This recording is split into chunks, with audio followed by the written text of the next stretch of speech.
สวัสดีครับผมสวัสดีครั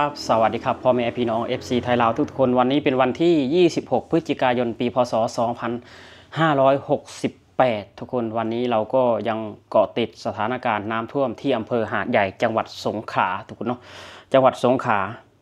ซึ่งเหตุการณ์น้ำท่วมหรือว่าวิกฤตน้ำท่วมในครั้งนี้ก็พี่น้องทางฝั่งสปป.ลาวทุกคนส่งกำลังใจมาให้พี่น้องไทยเยอะแยะมากมายทุกคน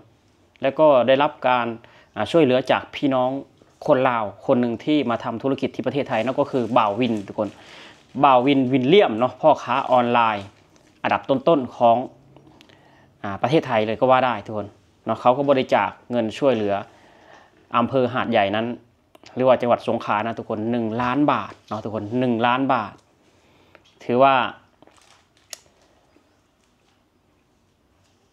เป็นการดีสำหรับคนลาวทุกคนเนาะทันเดือนดีสำหรับคนลาวว่าไม่ว่าจะข่าวออนไลน์หรือเพจต่างๆในสปป.ลาวทุกคนคือเขียนข่าวให้กำลังใจพี่น้องที่อำเภอหาดใหญ่นี่เยอะมากทุกคนเยอะจริงๆครับทุกคนหนึ่งในนั้นก็น้องทุกคนบอกต้นจะอ่านให้ดูนะครับคือนี่ครับทุกคนน้องโบเนาะพฤศจิกาบุตรกว้างนั่นเองทุกคนเนาะเขาเขียนว่าจากผืนแผ่นดินลาวส่งแรงใจถึงพี่น้องชาวใต้โดยเฉพาะจังหวัดสงขลาขอให้ทุกคนปลอดภัยผ่านพายุและน้ำท่วมครั้งนี้ไปได้โดยเร็วพวกเราที่ลาวเฝ้าดูข่าวด้วยความเป็นห่วงเป็นกำลังใจให้ทุกภาคส่วนที่เข้าไปนะคะเชื่อว่าชาวไทยโดยเฉพาะภาคใต้เน้นพิเศษสงขลานั้นเข้มแข็งไม่ยอมแพ้ต่ออุปสรรคใดๆทานน้ำใจจากพวกเรากำลังใจไปค่ะเนาะทุกคนคือเขาก็เขียนแคปชั่นอีกว่าลาวไทยไม่ทิ้งกันเนาะลาวไทยไม่ทิ้งกันบอต้นก็ในนามคนลาวคนหนึ่งทุกคนแล้วก็ในนามแรงงานลาวคนหนึ่งแล้วก็ในนามคนลาวเนาะที่มาอาศัยอยู่ในประเทศไทยบอต้นก็ขอส่งกำลังใจไปให้พี่น้องที่อำเภอหาดใหญ่แล้วก็เจ้าหน้าที่ทุกหน่วยทุกนายที่เร่งเข้าไปช่วยเหลือผู้ประสบภัยน้ำท่วมที่จังหวัดสงขลาถือว่าน้ำท่วมครั้งนี้ทุกคนเป็นน้ำท่วมที่ใหญ่มากๆเนาะใหญ่มากๆในรอบปีเลยก็ว่าได้ทุกคนเพราะว่าอยู่ที่อำเภอหาดใหญ่นั้น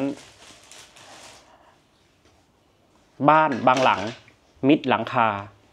บางบ้านขึ้นถึงชั้น2สะพานว่าสูงแล้ว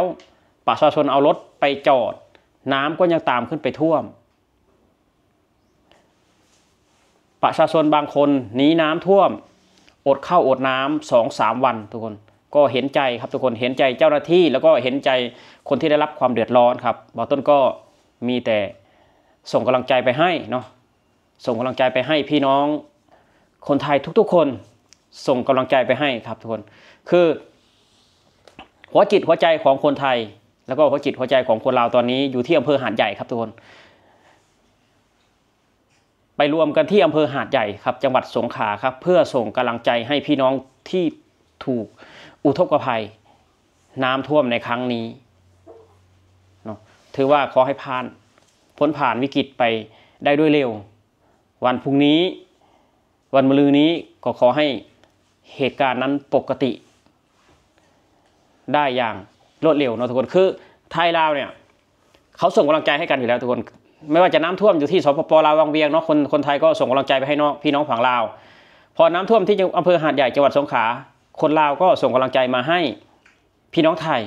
คือส่งกำลังใจไปให้กันไปมาทุกคนเราไม่ต้องการช่วยเหลืออะไรเยอะแยะมากมายเนาะเพราะว่าถ้าจะให้คนลาวมาช่วยเหลือคนไทยก็มันก็ยากอยู่เนาะทุกคนแต่สิ่งที่คนลาวช่วยเหลือคนไทยได้ก็คือน้ำใจนี่แหละทุกคนส่งกำลังใจมาให้แค่นี้คนไทยก็ดีใจแล้วครับทุกคนเนาะคนไทยไม่ต้องการอะไรมากมายคนไทยไม่ต้องการการซ้ำเติมคนไทยต้องการกำลังใจตอนนี้เพราะฉะนั้นแล้ว คนลาวเราทุกคนเนาะส่งกำลังใจไปให้พี่น้องที่อำเภอหาดใหญ่ แล้วก็ส่งกำลังใจให้พี่น้องคนไทยทุกๆคนเนาะคนลาวเขาจะเป็นแบบนี้ทุกคนส่งกำลังใจไปให้คนไทยเสมอต่างจากเขมรเขมรก็มีหลายอินฟลูเอนเซอร์หลายๆคนออกมาว่าเวรกรรมอย่างนู้นเวรกรรมอย่างนี้เวรกรรมอะไรของมึงเนาะน้ำมันท่วมเกิดจากภัยธรรมชาติทุกคนเกิดจากฝนตกเนาะบ้านของมึงก็น้ำท่วมเหมือนกันเขมรมันก็มีเนาะไม่ใช่ว่าพอเกิดวิกฤตแบบนี้ว่าเวรกรรมอย่างนู้นเวรกรรมอย่างนี้เขมรมันก็เคยน้ำท่วมเช่นกันเนาะแต่ว่าการที่ประเทศไทยแตกต่างจากเขมรก็คือเวลาน้ำท่วมนี่ทุกคนเนาะรัฐบาลเยียวยานะครับรัฐบาลเยียวยาหลังคาเรือนละ100,000 200,000เนาะแล้วก็ภาคส่วนที่เกี่ยวข้องอีกช่วยเหลือทุกคนเนาะคือได้รับการช่วยเหลือจากประเทศไทยได้รับการช่วยเหลือจากเงินสดๆนี่แหละทุกคนเนาะน้ำท่วมเนี่ยเดี๋ยวอีกเดือน2 เดือนก็คณะรัฐมนตรีก็ประชุมกันก็ช่วยเหลือเนาะช่วยเหลือ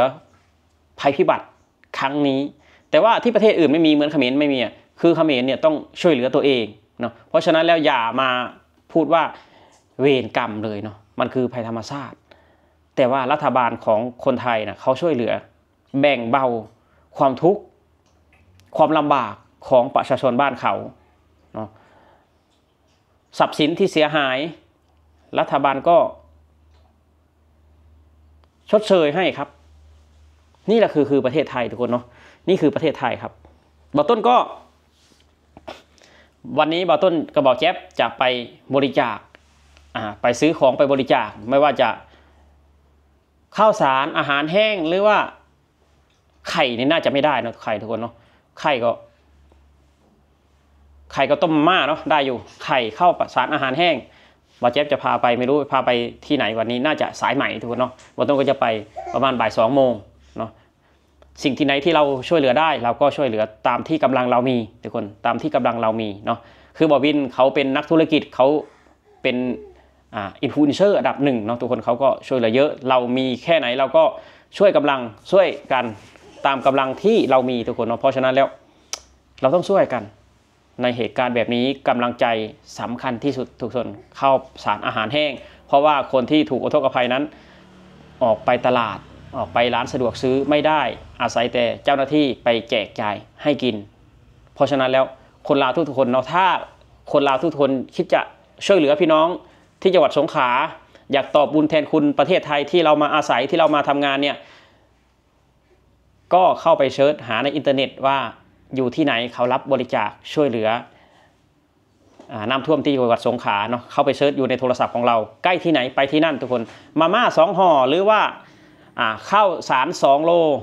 ไข่5 ฟองก็ได้แล้วแต่กำลังเรามีทุกคนแล้วแต่กำลังเรามีเราต้องช่วยเหลือกันครับทุกคน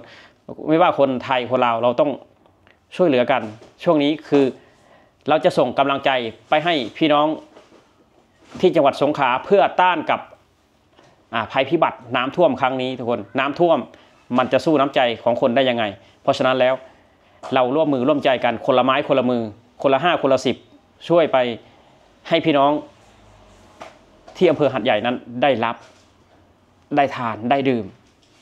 เราต้องช่วยกันทุกคนไทยลาวเราต้องจับมือกันครับผมสวัสดีครับ